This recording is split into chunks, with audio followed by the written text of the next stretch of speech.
the dinosaurs are kind of the superstars of the prehistoric world. But we had incredible creatures in Ireland during the Ice Age. I mean, woolly mammoths were amazing in and of themselves. They would have been just magnificent beasts to have seen in the flesh. Today I'm talking to Conor O Brien, an Irish wildlife writer and photographer. Conor's first book, Ireland Through Birds, was nominated for the Best Irish Published Book of the Year at the 2019 Unpost Book Awards. His fabulous new book, Life in Ireland, A Short History of a Long Time, is just out in print and highly recommended for a dive through the fossil evidence into the prehistory of Ireland, with a cast of weird and wonderful beasts from bygone days. Huge marine lizards, giant deer, woolly mammoths, armoured dinosaurs, enormous conical shellfish, and one of the first animals to step out of the ocean, leaving a line of 365 million year-old footprints on Valencia Island. It's a fascinating read and a very important topic, putting Ireland's current wildlife into the context of a contracted timeline. Conor also talks about bringing extinct species back to life and the hope that many people have to rewild Ireland. So hi Conor, thank you so much for being on the Nature Magic podcast. No problem, Mary. Great to be with you. Thanks so much for having me. So Conor has written a new book, just published, Life in Ireland, A Short History of a Long Time. And I'll ask you really to tell us what it's about, but I have been gripped from start to finish. It's really the evolution of natural history in Ireland. Is that how you'd say it in a nutshell? Yeah, I think that's a pretty good summation of what it's about. Basically, I wanted to kind of take a look at the prehistoric life that we've had in Ireland. It's a topic that's always been of interest to me. Since I was a little boy, I've always been interested in things like dinosaurs, mammoths, just all the different prehistoric creatures that have existed around the world. So I really wanted to try and explore that within an Irish context and see what we had here and what we still have. So it's been a lifelong kind of labor of love, and great to finally get it on paper. Yeah, I mean, one of my favourite bits is the Valencia Island Trackway with the tetrapod. Do you want to tell us about that bit? Well, yeah, absolutely. I mean, I went to Valencia Island for the first time there about 2 years ago, I think, and it was absolutely incredible. It's a beautiful, beautiful place, and the fact that it has this amazing landmark there makes it even more special. So the tetrapod trackway on Valencia Island, it's a sequence of about 200 footprints that were left in the mud about 385 million years ago by a very, very primitive tetrapod. So just to explain briefly what a tetrapod is, I suppose, you and I are tetrapods, so human beings are tetrapods, all mammals, birds, reptiles and amphibians, basically any backboned animal with 4 limbs or anything that evolved from one, like a snake or a whale, are all tetrapods. So the Valencia Island tetrapod was at a time when they were first starting to gravitate kind of out of the water. So they evolved from creatures like fish, they evolved from fish, and then eventually kind of moved onto the land. So this was really a landmark moment in the history of life on Earth, as you can imagine. So these would have been the ancestors of amphibians first, and then reptiles, mammals, and birds. This would have been the first time that they started to make incursions onto land, and by some real geological miracle, one of the traces of that, the Valencia Island footprints, have managed to survive for 385 million years, cast in stone, and were only recently discovered in 1993. And when they were first found, they were actually the oldest tetrapod fossil footprints known in the whole of the fossil record anywhere in the world, right up until 2009, when a slightly older one was found in Poland. Ireland had the claim of having the oldest tetrapod tracks in the whole world, much older than the dinosaurs. When people think of prehistory, dinosaurs are probably the first creatures to come to mind. Not surprisingly, really, because they were obviously ancient in their own way. But these footprints were much, much older than even the very first dinosaur by over 100 million years, well over 100 million years before the first dinosaur walked the earth. So that really puts in context how incredibly old they are, and just an amazing glimpse into prehistoric life, because they were left by an actual living creature, as opposed to bones. As important as bones are to paleontology, bones are the remains of an animal that has died. Footprints are what were left by an animal in life. So just an incredible fossil find, not just in an Irish context, but for the whole world. Yeah, and in the book, you really feel like you're going through the history of evolution in Ireland, and you really feel like you're, stepping out of the ocean for the first time with these footprints on Valencia Island. So it's very, very engaging. And there's been some other very exciting finds in Ireland as well. What are your favourite ones? Oh, good question. I mean, I suppose I've always had I suppose it's a cliche to say, but I've always had an interest in dinosaurs, and it was really interesting reading about the dinosaurs that have been discovered in Ireland, and obviously doing research about that. So unfortunately, we don't have a whole lot of rocks from that particular time period, from what's called the Mesozoic era, which is known to the popular imagination as the age of the dinosaurs. There's only really exposed a thin sliver of rock along the Antrim coast, but some very, very interesting fossils have been found there. Two of which are dinosaur bones, which were found in 1980 and 1981, both found by the same gentleman, actually, on the same stretch of beach on Island Magee in County Antrim. One would have been left by a four-legged plant-eating dinosaur, an armored dinosaur that would have had bony scoots running along its back to keep it safe from predators. And the other dinosaur bone, would have been left by a predatory dinosaur, the kind of classic two-legged, very fierce, meat-eating dinosaur of the kind of popular imagination. Maybe not quite as big as something like T-Rex, but still would have been a fearsome predator in its own right. And then equally interesting, probably even more so, were the incredible marine reptiles that lived during the age of the dinosaurs. And these weren't dinosaurs themselves. They were completely different, but they were equally fascinating. And a lot more of their remains are actually known from Ireland than of dinosaurs. So we had things like ichthyosaurs, for example. Ichthyosaurs would have looked a lot like modern dolphins. They would have had a dorsal fin, they would have had flippers, and they would have had a tail fin as well.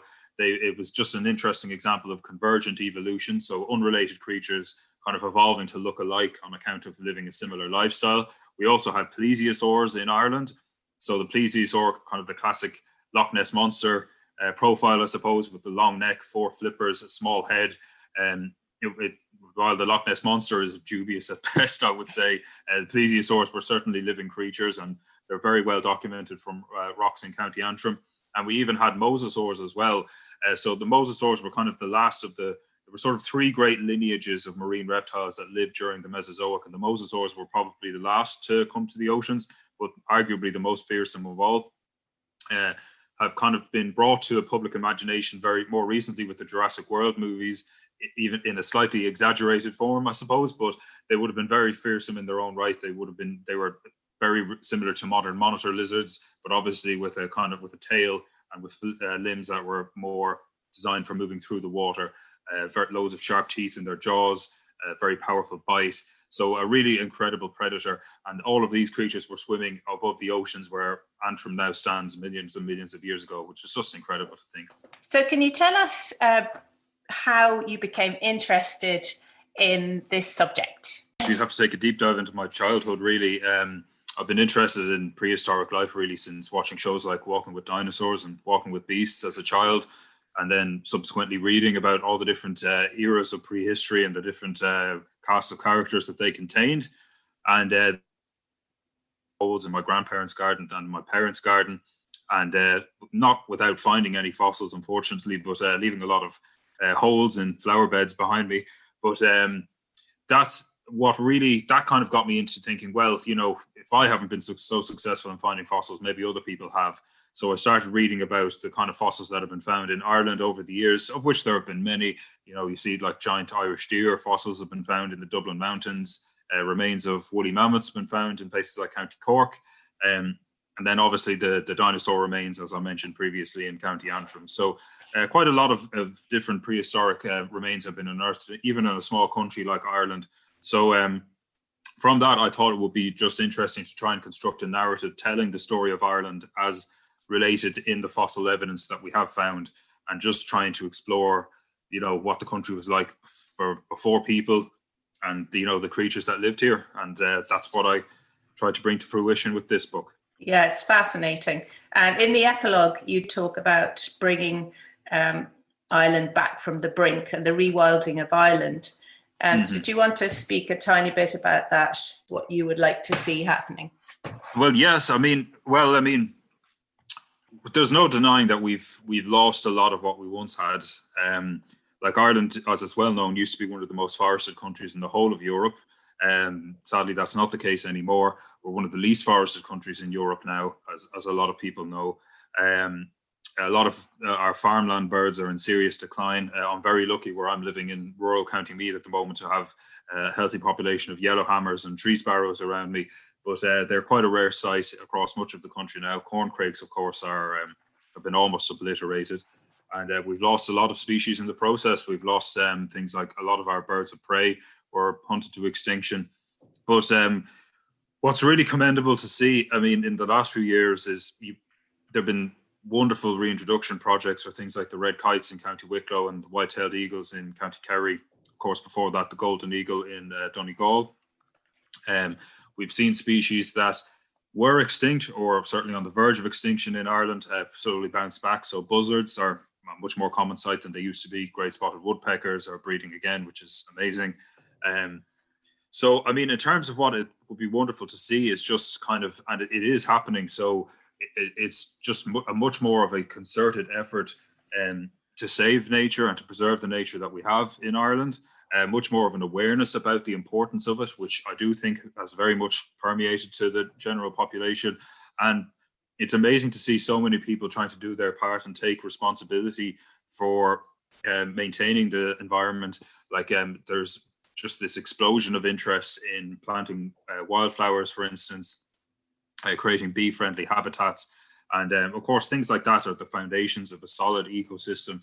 You know, you see a lot more people putting ponds in their back gardens, which of course are wonderful little oases for wildlife. So just through kind of a combination of efforts like these, you know, planting native trees, attempts to preserve boglands, hopefully while I don't think we'll go back to the wilderness that we once had, like the country is just too small, there are too many people living here now, we can try and preserve the nature that we still have and enrich it where possible. And that process is just underway, and it's wonderful to see. Mm-hmm. No, I agree. I've seen buzzards here in Kinvara, County Galway, and we never saw them before. So that was very interesting. And I think one of the problems is the shifting baseline, they call it. So people don't remember what it looked like 50 years ago. Driving from Kinvara to Doolan, the meadows were full of colour. And even at the moment, there's a Facebook conversation going on with our local councillor. He put up a post saying, "Oh, disgraceful, look at this, we need to mow the verges." But people don't understand. And then obviously there was a lot of lashback on that, saying, no, leave them for wildflowers. But people don't understand. The meadows are green now because of chemicals and pesticides and silage practices and agricultural practices. So they're used to that, and they don't remember 50 years ago. So you also talk about, which is very interesting, a new frontier, bringing extinct species back to life. Is there anything in particular you'd like to see come back? Well, I mean, it's an interesting topic that has kind of surfaced in the last few years with developments in genetic technology. The kind of scepter of recreating species that were extinct has raised its head, and it is a controversial topic for sure. I mean, people feel like there's an element of playing God about it, but when you read about it and you read about the kind of research that's undergoing, there's very interesting ecological bases for doing it. Like, for example, like, you know, species that have become extinct as a result of human interference, that's a hole in an ecosystem which needs to be filled again. So, for example, it's widely believed that restocking Siberia with woolly mammoths will actually help in the fight against climate change, because mammoths played a crucial role in helping to maintain the kind of steppe grassland and thus kind of sequestering carbon within that, preventing it, you know, becoming boggy, basically just through their grazing and maintaining this massive expanse of grassland. So, I mean, and of course that would help a lot of other species that would also depend upon that habitat, both herbivores and carnivores. So there's definitely merit in it. You know, species that were completely eradicated by human activity, I think, you know, it's probably incumbent upon humanity to try and bring them back if possible, although that shouldn't come to the detriment of trying to preserve species that are here or neglecting conservation efforts that are ongoing. to preserve wild populations that still do exist, of endangered species like orangutans or whatever the case may be. So it's a controversial topic, really. How yes. far along are they into creating a woolly mammoth? Well, I believe a woolly mammoth genome has been fully sequenced at this point, which means that scientists know what makes a mammoth a mammoth. Now, I was reading the other day that the kind of hope is that through using Asian elephant DNA to kind of fill in the gaps. See, woolly mammoths and Asian elephants are actually extremely closely related. What's fascinating is the Asian elephant, that the ones that you see in Dublin Zoo are more closely related to woolly mammoths than they are to the African elephants that you see on the Serengeti. So which is amazing, really. They share about 95% DNA, it's believed. So because of the incredibly well-preserved frozen mammoths that are found in places like Siberia, scientists have been able to extract enough DNA so that they know what makes a woolly mammoth. It's now a question of how to actually kind of fill in the gaps of the kind of that are missing within the mammoth genome, and then how to use that information to try and create a mammoth. I think that seems to be the difficult part and the stumbling block, but the technology that is involved in that is forever improving. So while it hasn't happened yet, and it might be quite a few years off happening, I think you'd probably be a brave person to say that it could never happen. Extinct species have already been cloned, like the Iberian ibex is an example. But basically, what I would say is that scientists' understanding of the kind of web of life and how species relate to each other is forever improving. And with that knowledge, it is hoped that the recreation of extinct species will eventually become a reality. And I mean, if it does, who knows? We could be seeing things like passenger pigeons. We could be seeing Tasmanian tigers, and we could even be seeing woolly mammoths. It's hard to know what the future holds, but could be exciting times ahead, hopefully. It's funny you mentioned the passenger pigeons, because next week's episode is Dr. Joseph Bruchac, who's an Indigenous storyteller and author. And the tribes still grieve the loss of the passenger pigeon every year. I can only imagine. Yes, it was a really catastrophic example of just wanton slaughter. I mean, I think I speaking under correction, but they were surely one of the most numerous birds in the American continent at one point. What you hear is flocks of them blocking out the sun. They were just that abundant. And and they were very, very tame. They eradicated. They were very tame. They sat on branches. You could walk up to them, and the native people took what they needed and left the rest. And then obviously when Columbus arrived, they put them all in barrels and sent them off to Europe. And then they even rotted on the way, so they didn't even get there. Yeah. So that would be one species which it's not too scary to imagine bringing back the passenger pigeon, whereas it is a little bit of a leap of faith to bring back a woolly mammoth. However, I would love to see them wandering about up in Siberia, but maybe some people wouldn't. No, it would. I can think of few things I would want to see more. It would be incredible, but who knows? I mean, it could be many years yet if it ever happens. What's your favorite plant or animal that's living today? In Ireland or abroad? Whichever, anywhere in the world. Anywhere in the world. It's a very, very tough question. Possibly, I have a huge love of birds of prey, of raptors, and probably my favorite raptor would be the Philippine eagle or the Steller sea eagle. One of those two, I think, are just absolutely magnificent birds, and I would love to see either of them in the wild. Do you want to describe one of them for people? Describe one of them. So the Philippine eagle, basically, how to even describe it? It basically has like a kind of a headdress of like a fan of feathers around its head, and it has this enormous, heavy hooked beak. Just an incredibly regal-looking creature. Very similar, some people might think, to the harpy eagle, which might be a little bit more familiar, but not related. but very similar looking. Again, convergent evolution, a monkey hunter, so an incredibly powerful animal. Critically endangered. I think there are less than 300 pairs in the wild, on account of things like habitat loss of prey, and so on. So, I mean, who knows? Maybe they'll be a species in need of de-extinction before long. Hopefully, that won't happen. But yeah, they're absolutely incredible. Great.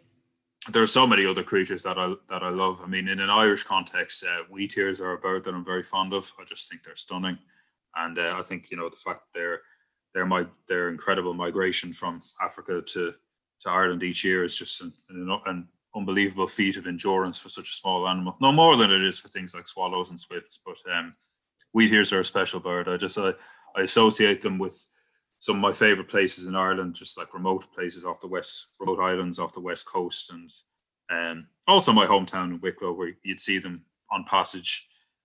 It's a nice sign that summer is on the way. Great. So where are the wheatears coming from? The wheatears will come from tropical Africa, southern or tropical Africa, and they'd make their way up here to breed in the uplands, in bogs, and some of the more remote parts of the west. And then on passage, so in spring and in autumn, you get them at coastal sites around the country.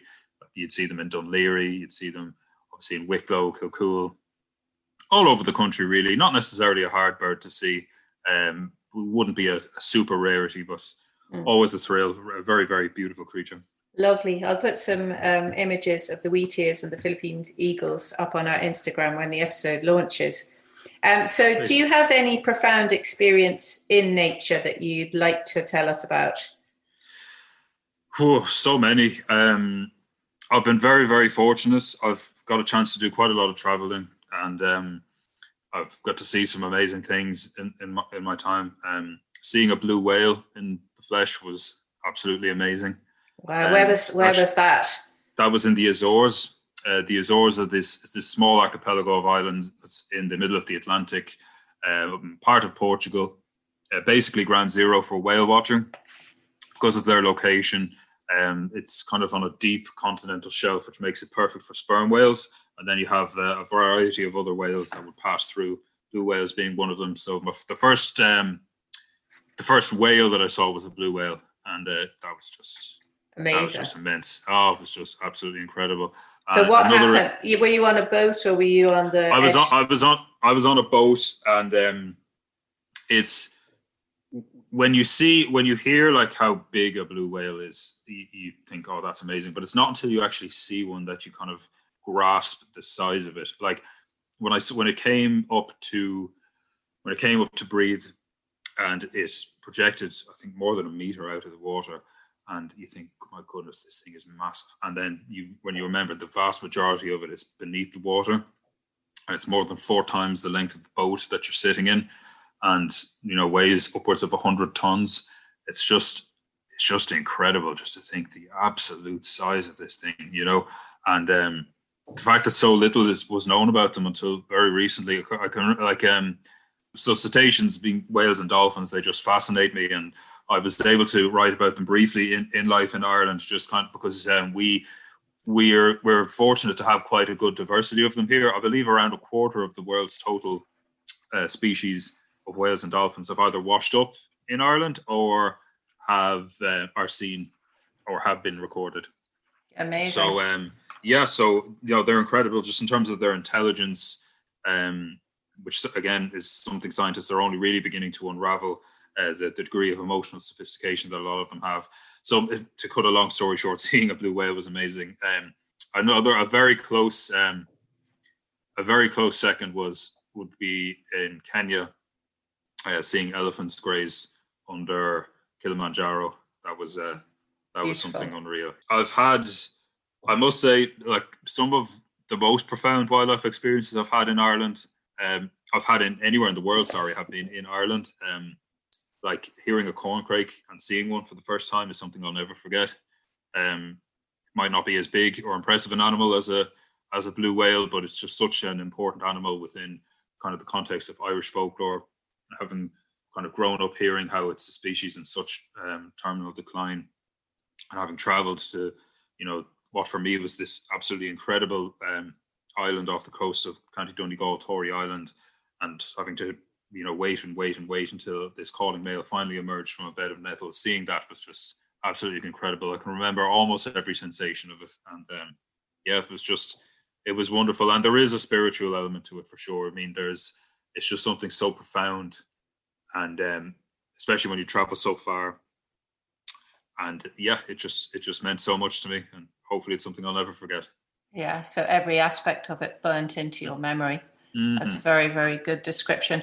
What's your favourite part of Life in Ireland, your new book? For me, probably the favourite part is talking about the Ice Age and just the incredible creatures that we had here. Just because I think it's kind of an underrated part of prehistory in a way. Like the dinosaurs are kind of the superstars of the prehistoric world. But we had incredible creatures in Ireland during the Ice Age. I mean, woolly mammoths were amazing in and of themselves. They would have been just magnificent beasts to have seen in the flesh. And then, of course, in Ireland, we also had the giant Irish deer. As anyone who's visited the Natural History Museum in Dublin will attest, so you walk in the door, you see two magnificent stags and a doe with them as well, with these huge antlers that stretch more than 3 meters from tip to tip. And they weren't unique to Ireland. They were found all across Eurasia.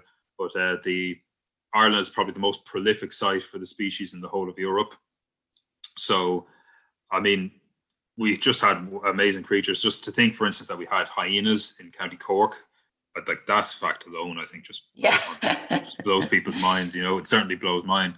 And and the fact that muskox in County Antrim, and reindeer in County Sligo, just amazing to think of the beasts that we had, not to mention things like bears and wolves.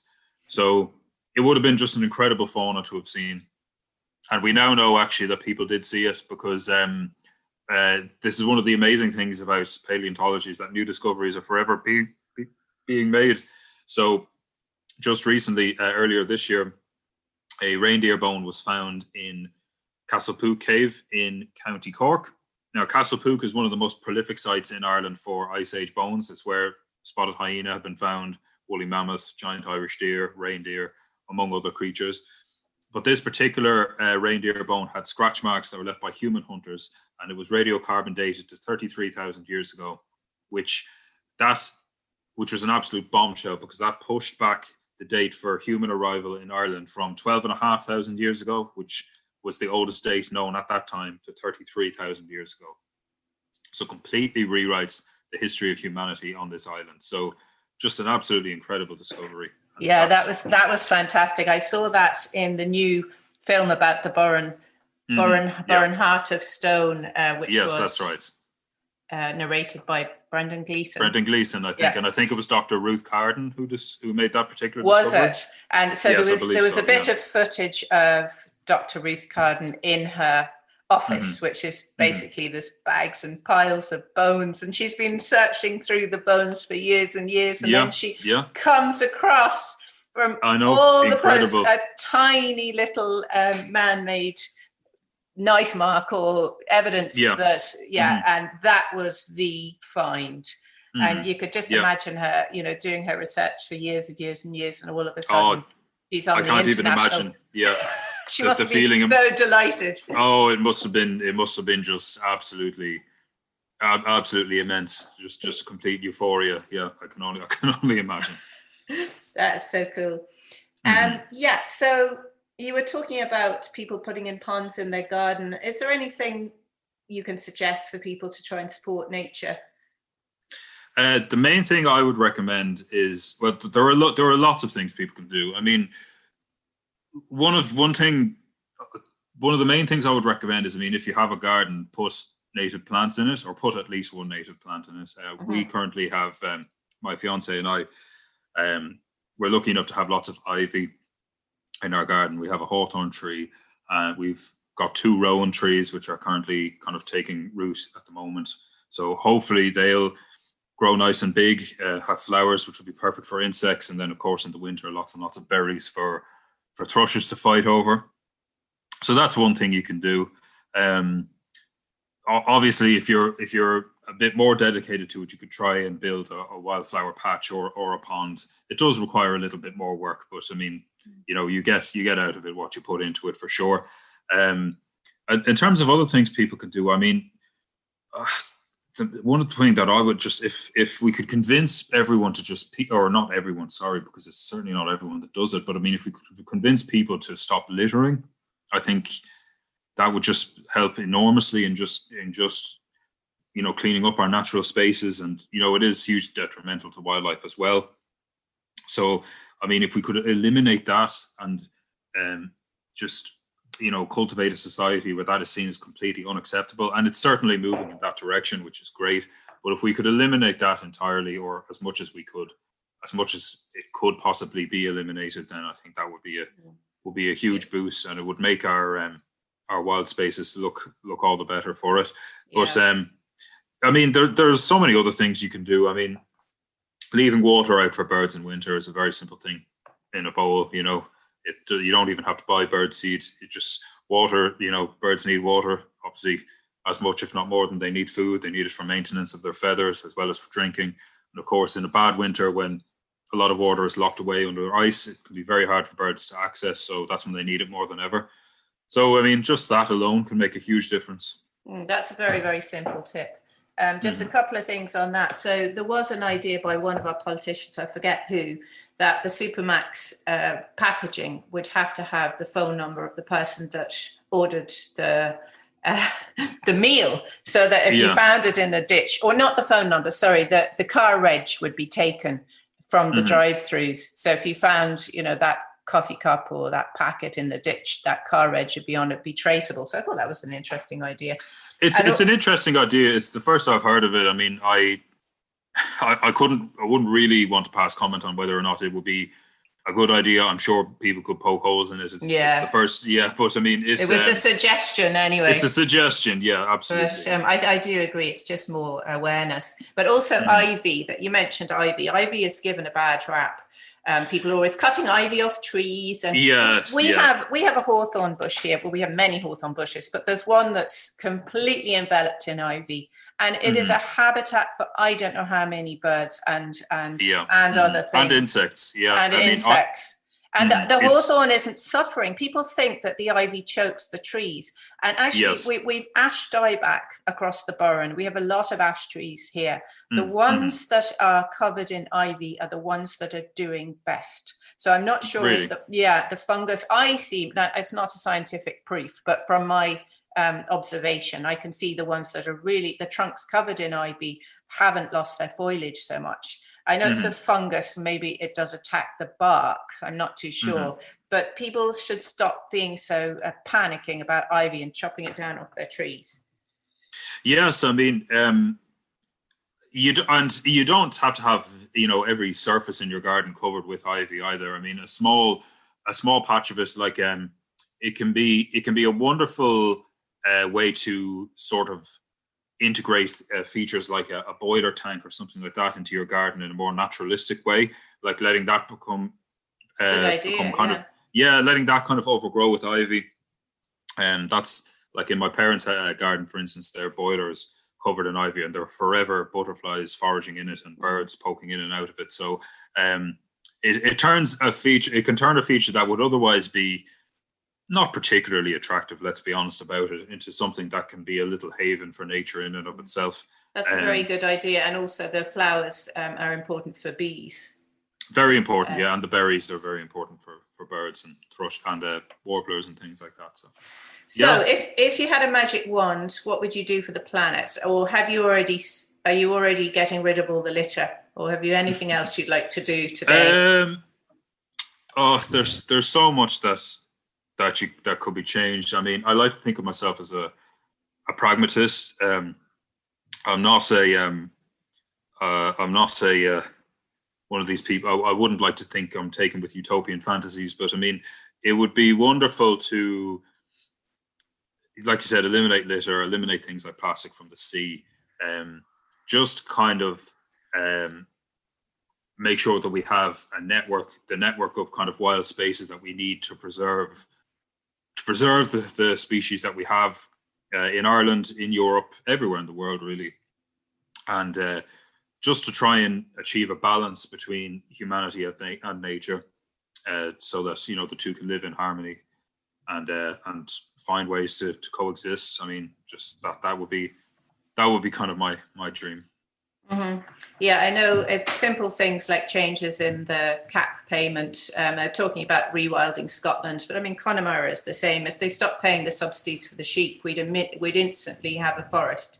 Let's pay the farmers for a forest instead of sheep. Yeah. But anyway, that's another conversation. Today, obviously, I am recommending Life in Ireland, A Short History of a Long Time by Conor W O Brien, which I really recommend. It's gripping, it's fascinating, and it's full of information about wildlife in Ireland. Have you any other nature book written by another author that you'd like to recommend? There are so many. One of my favorite living scientists is a guy called Frans de Waal. He's so that's Frans Dewaal. He's a Dutch primatologist, and so he's written quite extensively about great ape kind of cognition, their behavior, and how it kind of mirrors our own behavior. He has a book called Our Inner Ape, which is absolutely brilliant. I'd recommend it to anyone. There's so many other books. There's a book called The Cultural Lives of Whales and Dolphins, which gives a wonderful insight into their behavior. I can't remember the name of the author of that book. That's okay. I'll find it and put it in the show notes. Yeah, it's a fascinating read. So I think it's fascinating thinking about the wildlife of Ireland in the context of history. This is really the book about that, and I've learned so much from the bottom feeding shark-like fish. I'm not sure if they were actually sharks. Yeah, to the Valencia Island trackways. So thank you so much, Conor. Good luck with the book. Thank you so much, Mary. Great to speak to you. Thank you for listening to Nature Magic. Our ratings are shooting up in various places around the world, thanks to our wonderful guests, helping to spread a positive voice for nature. This week, I was honoured to present a short video introducing 5 of our Burren plants for the Trinity Botany Department 5 in 5 series to promote botany to a wider audience. I'll post the link in the show notes. Some lovely footage of bee orchids, fly orchids, bloody cranesbill, burnet roses and mountain avens. Another wonderful initiative to help people have a greater appreciation of the biodiversity on our doorstep.